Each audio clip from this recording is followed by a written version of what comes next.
സുരനും പാലാമൃതം തേടാനായി പാലാഴി തീരത്തെത്തിയായേ കാലം കഴിഞ്ഞ നേരം ആശമയന്നു കൊണ്ട ഫണിരാജൻ വാസുകി സേവ ചെയ്തു ഏറെ കഴിഞ്ഞ നേരം ക്ഷീണിച്ചു തന്റെ ശബരത്തുത്തി ധൂമത്താലെ വരും കാലം വരഞ്ഞ നേരം ഉഗ്രവിഷമതിനെ വിശേഷൻ വായിലാക്കി ചമച്ചു വിഷ്ണുദേവൻ ഈശന്റെ കായ്കുത്തി വാണു ചാരേ ദേവി മഹേശ്വരിയോ ഈശന്റെ കണ്ണ് പിടി മുറുക്കി ഉഗ്രവിഷമതയോ ദേവന്റെ കണ്ഠത്തിലാകയാലേ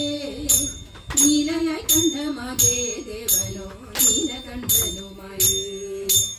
ആലാഹലത്തിൻ ശക്തിയെ തൊരാ ശംഭുമയങ്ങി വീണു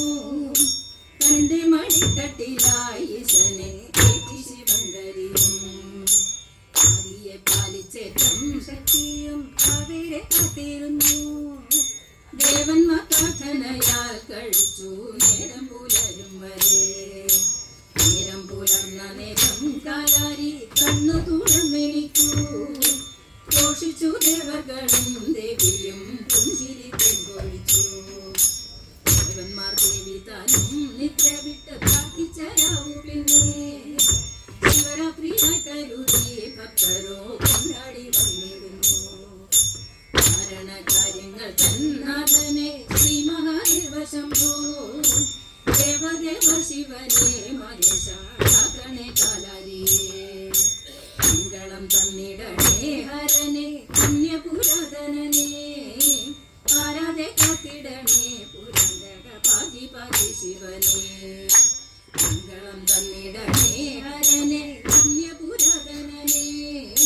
പാരാതെ കാത്തിടണേ പുരന്തക പാതി പാതി ശിവനെ